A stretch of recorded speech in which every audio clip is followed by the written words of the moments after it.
Eu não entendo como alguém pode achar que um regime ditatorial que dá plenos poderes do general presidente ao guarda da esquina e pouquíssimos, nenhum direito ao cidadão pode ser melhor do que a democracia. Eu não consigo conceber isso.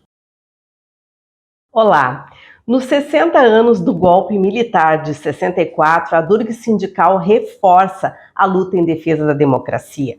O sindicato integra a Rede Brasileira de Educação em Direitos Humanos do Rio Grande do Sul, movimento estadual pela reflexão sobre a democracia e os 60 anos do golpe cívico-empresarial militar. Em uma série de 4 episódios, vamos entrevistar professores, historiadores e pessoas que trabalham com essa temática que faz reflexão sobre a ditadura militar. O nosso convidado desta edição é o professor Éder da Silveira, doutor em História pela URGS e professor no Departamento de Educação e Humanidades da Universidade Federal de Ciências da Saúde de Porto Alegre, a UFSPA. Olá, professor, bem-vindo ao nosso programa. Boa tarde, Simone, é um enorme prazer estar aqui, falando de um tema difícil na memória brasileira, mas um tema importante, né, sobre o qual nós precisamos refletir. E durante esse período da ditadura militar, o senhor ainda era criança, e quais foram as suas impressões em relação a este período dos anos de chumbo?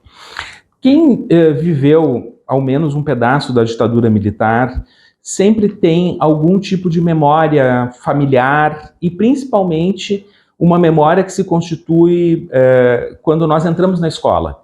Eu entrei na escola em 1984, quer dizer, bem no final da ditadura militar, né, já nos estertores, mas eu tenho pais, tive avós, tios que viveram o período da ditadura militar. E nisso é um papel muito importante da escola. Havia uma certa contradição entre aquilo que eu via, aquilo que eu aprendia na escola e aquilo que eu ouvia dos meus pais, né? O meu pai, por exemplo, era um entusiasta da ditadura militar, para minha absoluta lástima,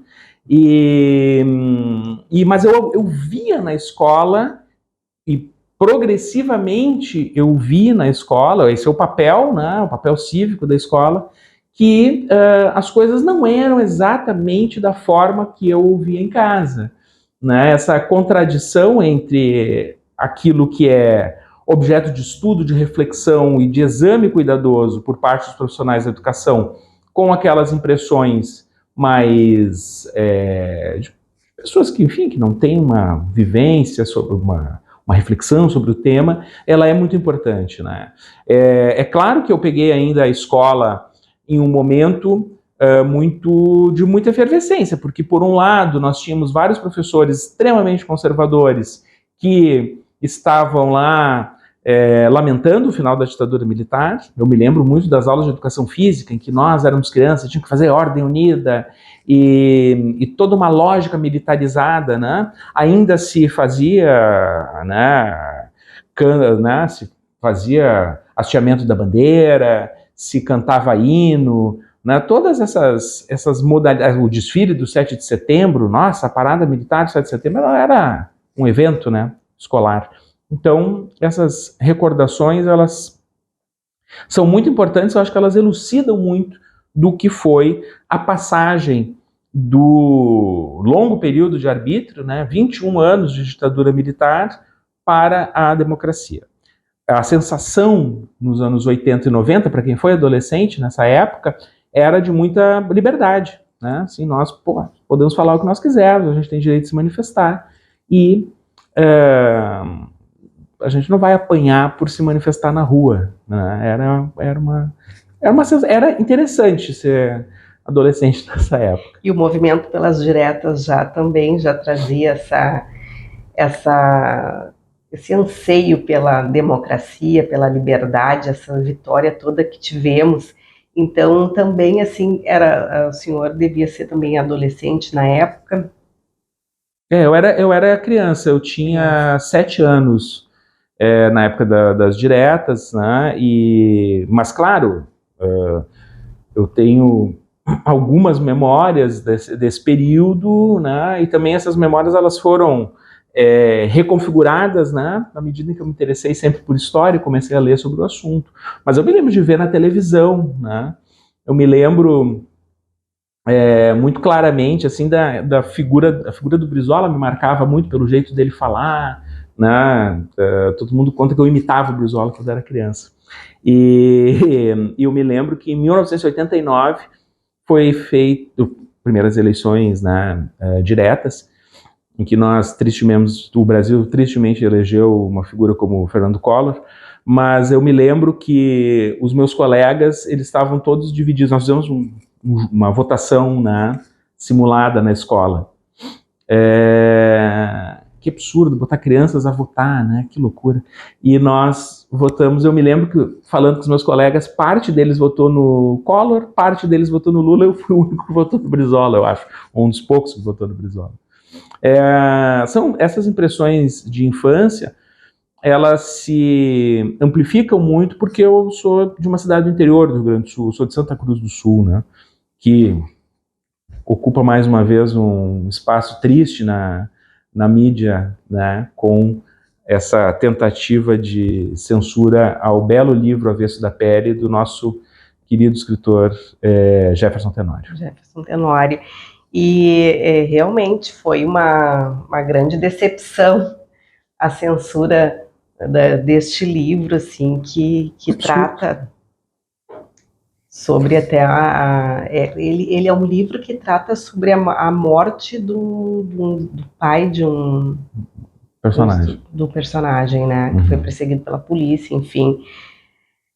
Que não deixa, desculpe, Simone, mas que não deixa de ter uma ligação com o legado da ditadura militar, né? Um dos legados da ditadura militar é uma polícia extremamente violenta, né? Essa divisão que nós temos no Brasil entre uma polícia civil e uma polícia militar. A polícia militar, durante todo o período da ditadura, era muito próxima dos militares, né, propriamente. Então, esses casos... O livro trata de racismo, o livro trata de violência, o livro trata de truculência policial, trata de muitos temas, não o que chocou o falso moralismo, né, dos censores. Inclusive a Comissão de Educação, agora que está sendo presidida por um parlamentar que é bolsonarista, inclusive ele vai defender ali o veto a este livro nas escolas, até estava lendo assim sobre isso também. Porque não deixa de ser engraçado, né? Porque o livro foi comprado durante o governo Bolsonaro, né? No PNLD, né? Programa Nacional do Livro Didático, durante o governo Bolsonaro, final do governo Bolsonaro, se não me engano.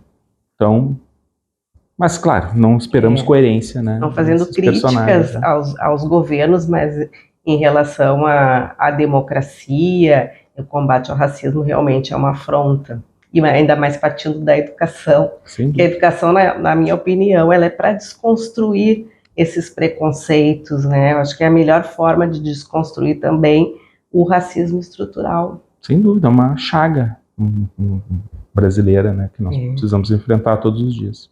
E essa lembrança também aí lá da sua infância com 7 anos, falando todo desse processo né, de ser disciplina lá devia ser de moral e cívica. Tive moral, a famigerada moral e cívica. E de ensaiar o hino, de marchar. Isso também voltou um pouco agora recentemente, né, nesses últimos tempos no Brasil, né? Esse processo de militarização das escolas, até gostaria que o senhor comentasse as suas impressões também em relação a esse tema. Eu me lembro que há alguns anos, quando ganhou muita força a discussão em torno daquele movimento Escola Sem Partido, né, eu concedi uma longa entrevista ao Sul 21 falando sobre o tema, e fiz algumas conferências sobre o assunto, né? Alguns colegas me chamaram para falar. Essa suposta ideologização da escola, né? A provocação mais óbvia seria dizer que não existe escola mais ideológica do que a escola militar, né?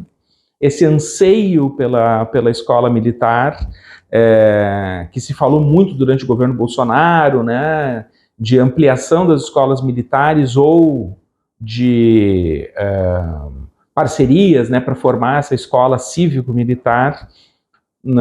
Ora, essa escola ela é profundamente ideológica, ela tem vieses muito claros, né, na escolha dos conteúdos que vão ser ensinados, especialmente naquelas disciplinas mais sensíveis a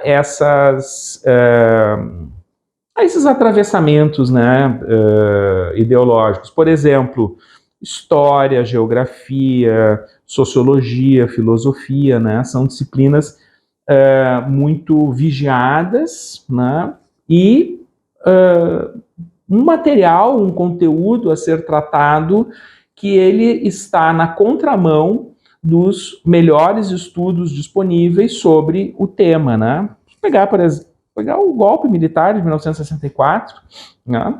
A versão dos militares, ela é completamente diferente, a versão que eles esperam que seja ensinada nas escolas militares, ela é completamente diferente daquilo que as ciências sociais brasileiras e mesmo brasilianistas, né, estadunidenses e de outros países, deixam muito claro do que foi a ditadura militar. Tá? Então, não, é uma revolução a redentora, antigamente se dizia muito, né, a revolução redentora para salvar o país da anarquia, do caos, etc.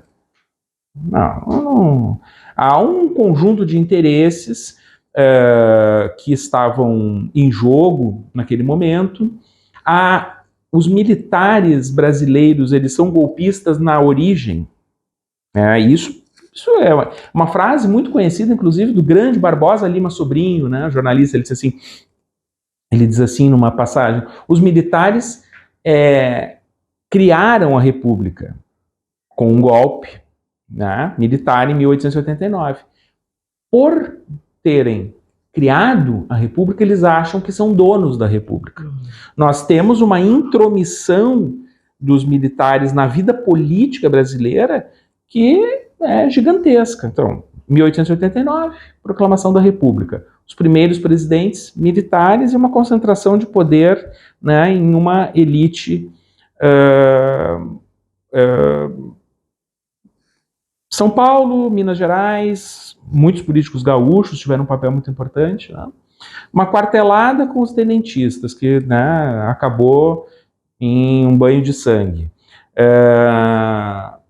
A própria... Bom, em 1930, Revolução de 1930, é um golpe, né? É um levante.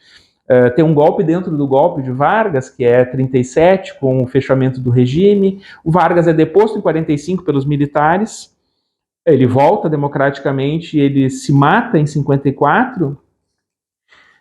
Uma interpretação possível é que esse suicídio do Vargas, ele contém os militares que estavam prontos para depô-lo em 54 por 10 anos. Nós temos 10 anos de uma sobrevivência, digamos assim, da democracia.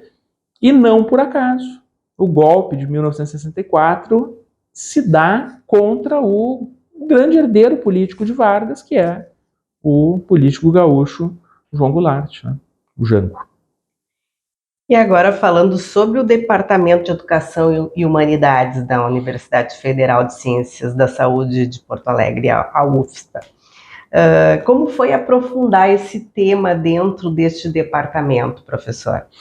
Nós temos um departamento onde eu estou lotado, o Departamento de Educação e Humanidades, que é um departamento multidisciplinar. Nós temos um conjunto grande de professores, somos 18 professores, salvo engano, de várias áreas do conhecimento, todos somos de humanas, né? Somos o núcleo de humanas da universidade. Então, ali nós temos um historiador, tem filósofos, profissionais de ciências sociais, de línguas estrangeiras, né? De literatura, de educação. Quer dizer, eu não quero esquecer ninguém, enfim, mas nós somos um departamento amplo, responsável pelo eixo humanístico de todos os cursos da UFSPA. Então, nós ministramos disciplinas que são obrigatórias. Eu, por exemplo, trabalho História da Medicina, História da Alimentação no curso de Gastronomia, História da Ciência da Saúde em vários cursos. Mas nós também somos responsáveis por um número muito importante de disciplinas eletivas, que são temas de pesquisa dos professores. Então, nós temos disciplinas de gênero e sexualidade, nós temos disciplinas de literatura, de cultura francesa, enfim, nós temos inúmeros tipos de disciplinas e de atividades de extensão.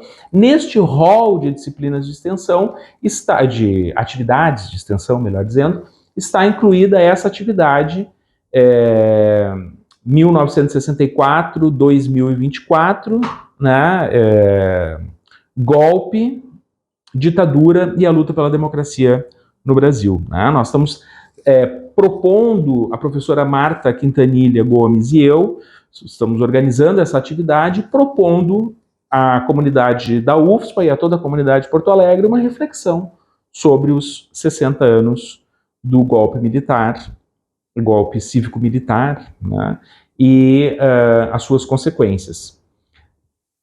Tendo, obviamente, a preocupação de ter alguns momentos, algumas discussões sobre temas relativos à saúde, que é a nossa vocação, o nosso cacuete, né, como instituição. E aí, também nós estávamos falando sobre os golpes, as consequências, vários golpes que aconteceram pelos militares na história do país, e agora, em 2023, foi 8 de janeiro, foi uma tentativa de golpe. Gostaria também que o senhor comentasse para nós sobre esse episódio aqui na história do Brasil recente.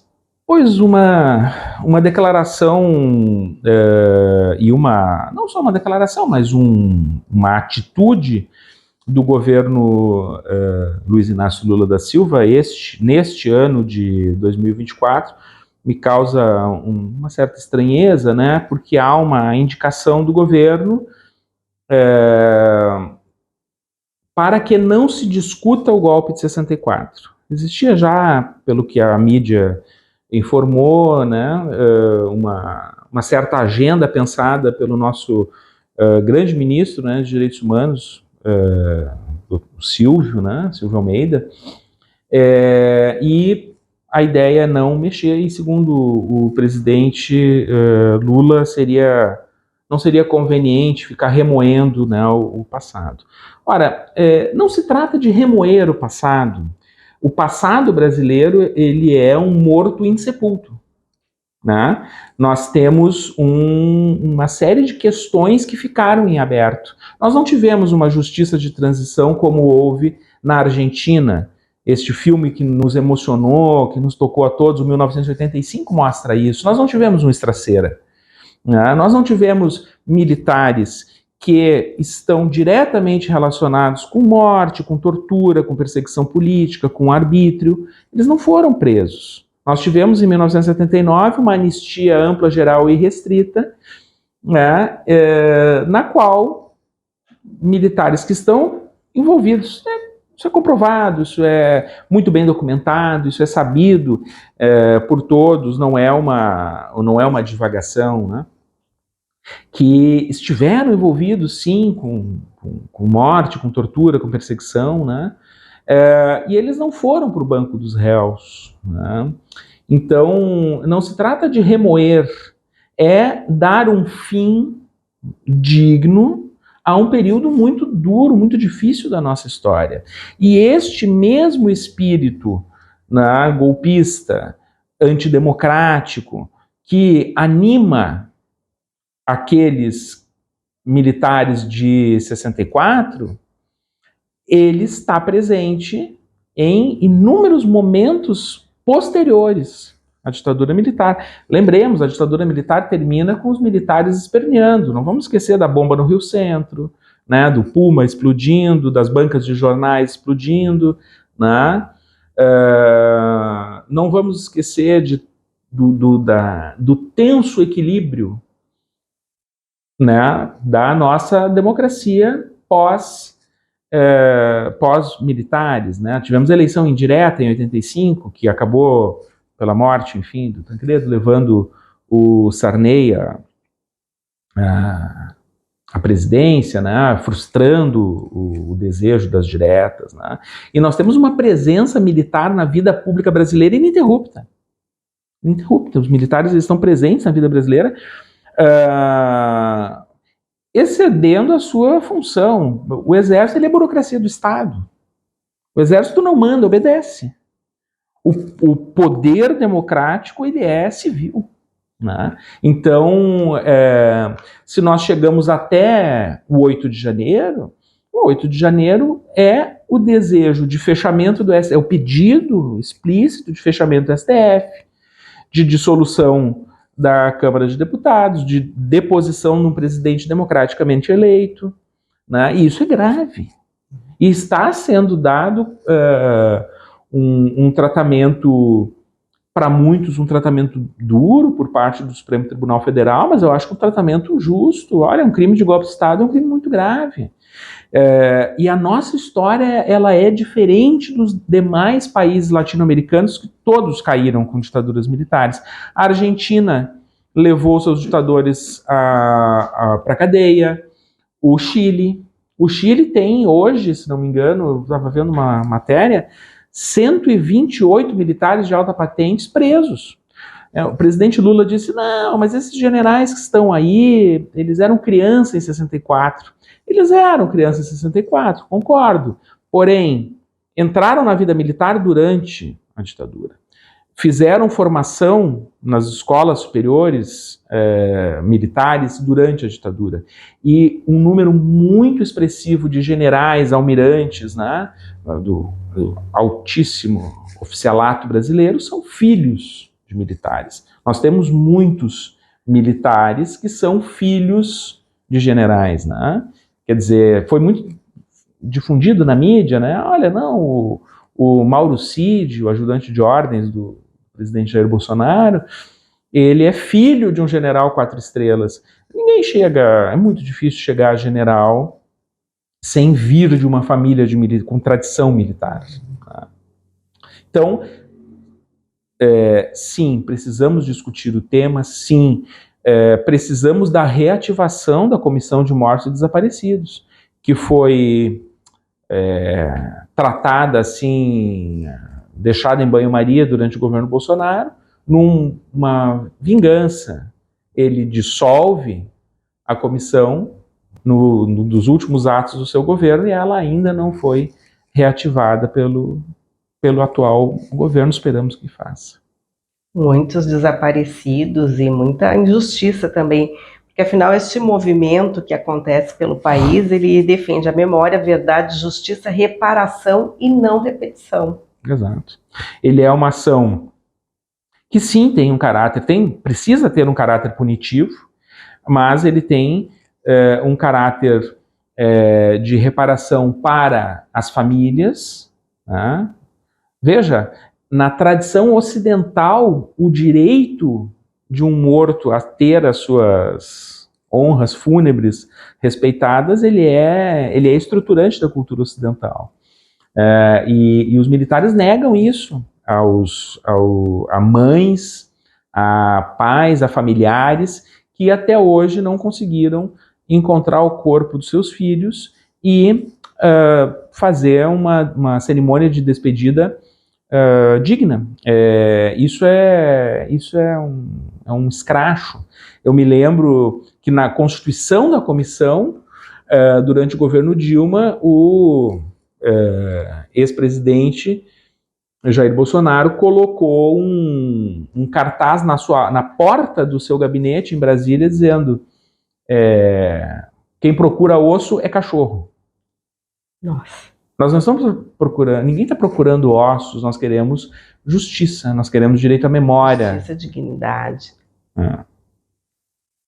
E a Durk Sindical, ela foi fundada em 1978 e teve também a universidade sofreu muito na época da ditadura militar. E na sua avaliação, professor, como foi tudo isso? Quais são as suas impressões sobre este tema da ditadura, de que forma que ela impactou dentro das universidades? O período dos anos 60 e 70, ele é marcado por uma certa efervescência cultural no Brasil, né? Nos anos 60, que ela foi sufocada pelos militares. Nós vivíamos também um período muito rico nas universidades. Nós tínhamos uma ampliação, né, das universidades, a criação de programas de pós-graduação, né, uma massa crítica se formando na universidade. E a universidade, ela despertou desde sempre a atenção dos militares, né?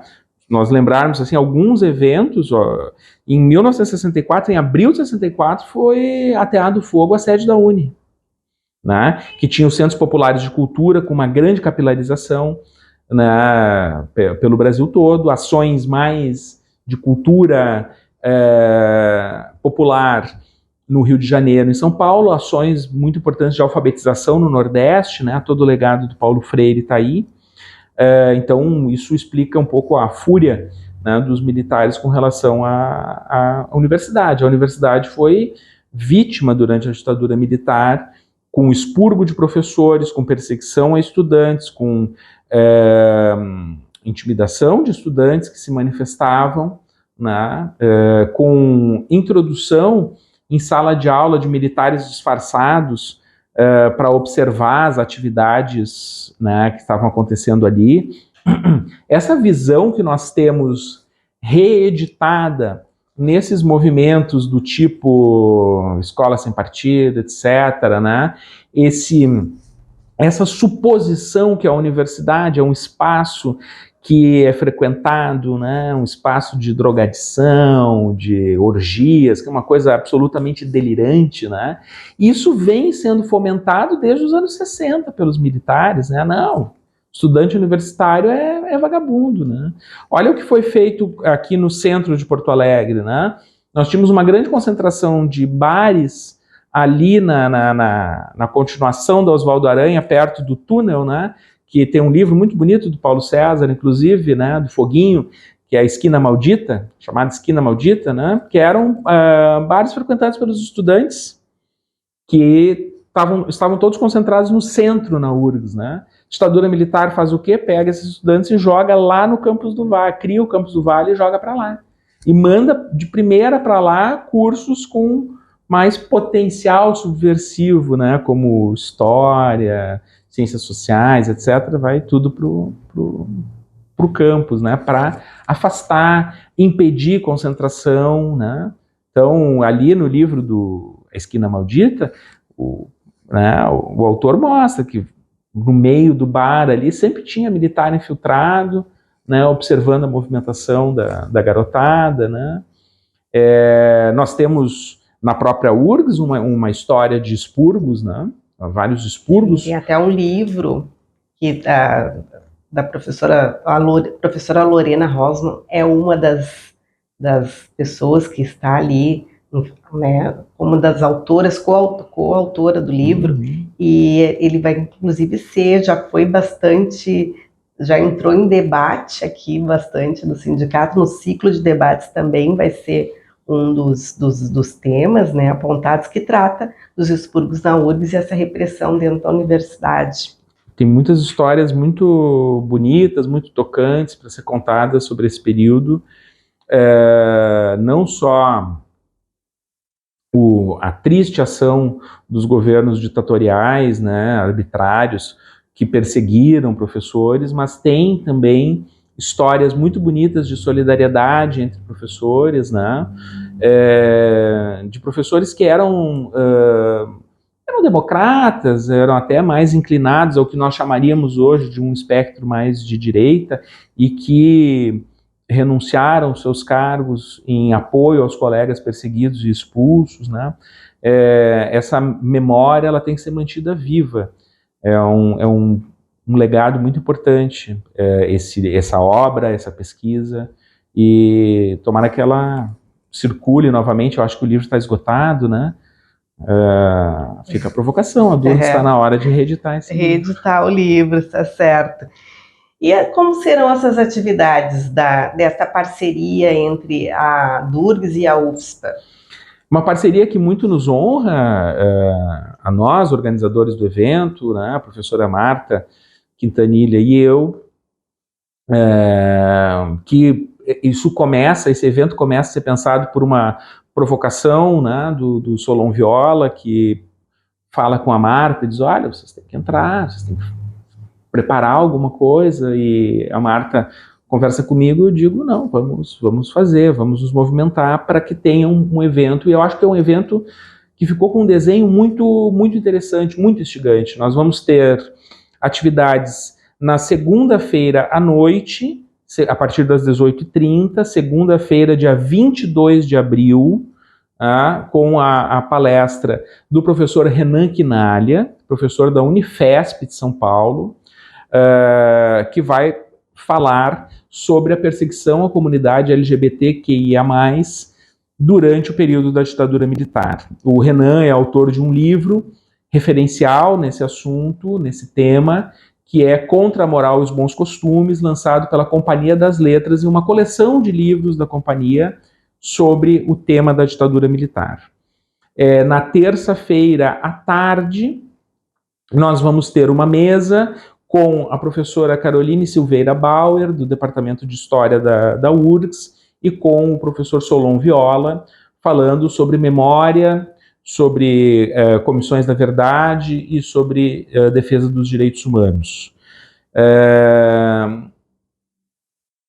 E à noite, da terça-feira, dia 23 de abril, nós teremos uma fala muito importante, todas são, obviamente, muito importantes, mas eu acho que é um tema que precisa muito ser debatido, que é o genocídio indígena na Amazônia durante os governos militares, né? Durante a ditadura civil-militar.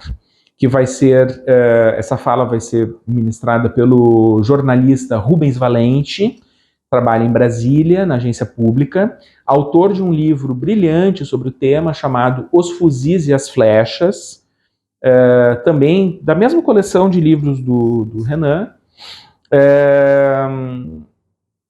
e é um livro importante, um livro duro, um livro difícil de se ler. Vou trazer essa pauta. Indígenas, dos povos indígenas. Se estima que cerca de 10 mil indígenas foram mortos em decorrência das ações dos militares na Amazônia.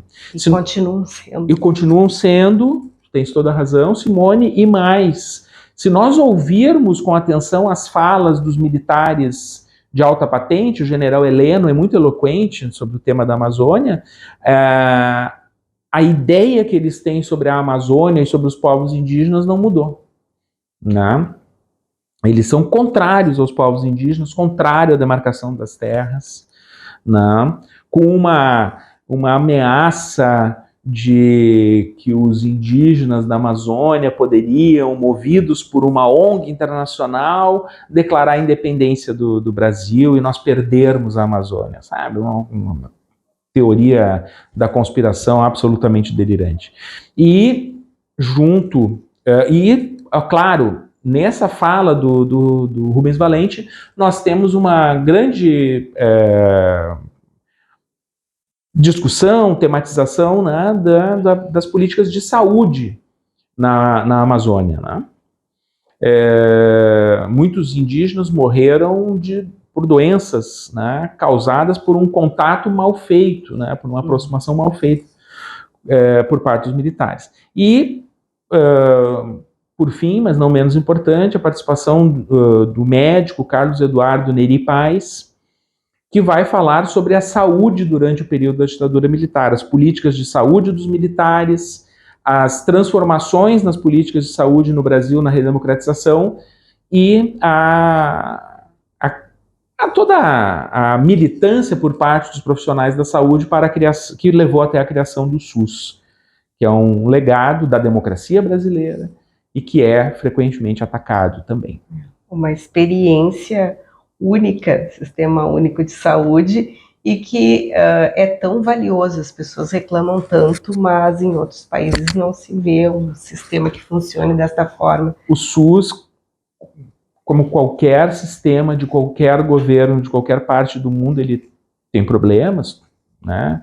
É difícil imaginar algo que não tenha os seus problemas em um país com a extensão do Brasil, porém o SUS é um sistema que causa inveja aos demais países do mundo, né? Aos cidadãos, né, dos demais países. Agora mesmo surgiu uma reportagem de um militante ligado ao 8 de janeiro, que está refugiado nos Estados Unidos, e ele está doente, e ele está desesperado porque ele não consegue se tratar nos Estados Unidos, porque ele não consegue pagar. Não consegue pagar, exatamente. Então, não tem graça nenhuma o fato de ele ser uma pessoa que está com uma doença, né? Ao contrário de muitos desses discursos, eu sou um defensor radical dos direitos humanos, eu acho que ele tem que ter pleno acesso ao tratamento de saúde e deve ser julgado pelos crimes que supõe-se tenha cometido.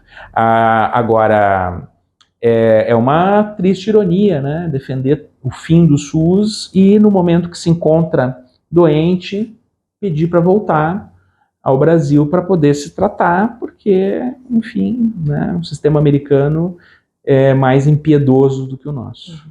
E educação e saúde pública são direitos sociais previstos na Constituição de 1988, e que bom que o Brasil, mesmo com as dificuldades, ele consiga manter esse sistema e atender muitas pessoas, que teve uma época que, por exemplo, uma pessoa, um morador de rua, não poderia ter acesso a um atendimento de saúde, e hoje qualquer pessoa pode ter esse acesso.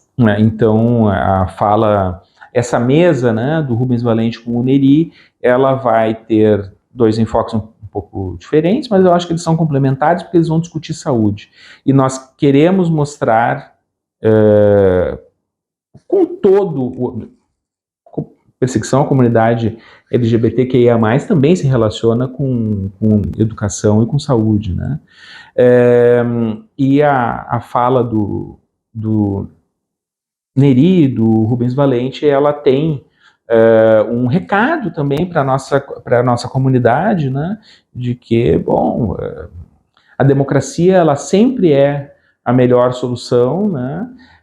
E na democracia nós resolvemos, ou lutamos para resolver vários dos nossos problemas, das nossas mazelas mais graves, e a política de saúde a política de saúde que nós temos hoje, ela foi construída na democracia, ela não é um legado da ditadura militar.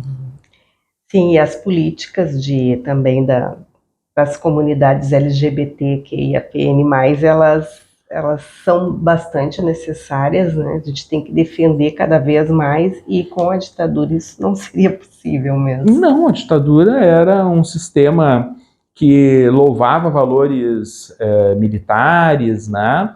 E um regime que perseguia abertamente a comunidade LGBTQIA+, mas abertamente, ele é um regime, o Renan, inclusive, o trata como um regime LGBT-fóbico. Isso era evidente, né? São inúmeros relatos de pessoas agredidas pela sua orientação sexual, ou muitas vezes simplesmente pela sua aparência, né? Cabelo comprido, barba, tinha que andar com carteira de trabalho no bolso à mostra para provar que era trabalhador. Eu não entendo como alguém pode achar que um regime ditatorial que dá plenos poderes do general presidente ao guarda da esquina e nenhum direito ao cidadão pode ser melhor do que a democracia. Eu não consigo conceber isso. Verdade. Professor, então, como as pessoas podem participar das atividades? Tem algum lugar também que tenha programação? Como podem acessar?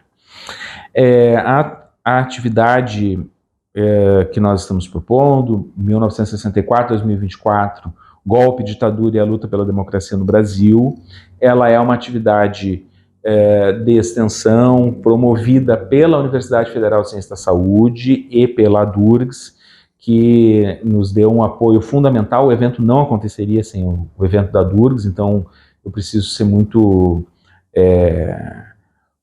claro aqui no meu elogio e no meu agradecimento à Durgs. Ele é gratuito, como todos os eventos promovidos pela universidade pública. Ele é aberto à comunidade. As inscrições podem ser feitas pelo SIUR.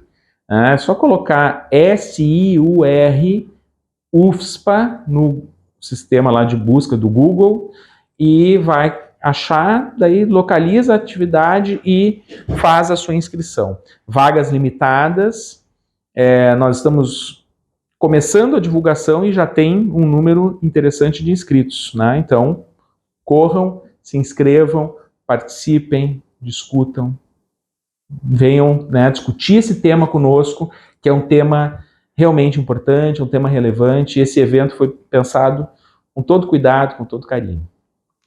Certo, e a Durgs Sindical vai disponibilizar também, compartilhar a programação em nosso site, essa programação que é uma parceria da UFSPA com a Durgs para tratar deste tema que é da ditadura militar, os 60 anos, e é para nunca mais voltar. Nunca mais acontece. Então nós agradecemos a sua participação aqui no nosso programa. Muito obrigado, Simone, muito obrigado a todos os colegas da Durgs Sindical e esperamos todos, né, nesse evento que estamos aguardando com tanta ansiedade, eu diria. Então, para acessar a programação do evento da UFSPA e da Durgs também, você pode acessar o nosso site www.adurgs.org.br. E se ainda não curtiu lá as nossas redes sociais, aproveite lá, deixa sua curtida no Instagram, Facebook e também no nosso canal de YouTube. Acompanhe, se inscreva e assista os nossos videocasts e podcasts também pelo nosso Spotify. Obrigada. Professor, quem luta contigo quando você precisa? A Durgs Sindical, à frente das principais lutas e conquistas dos professores federais. Felice.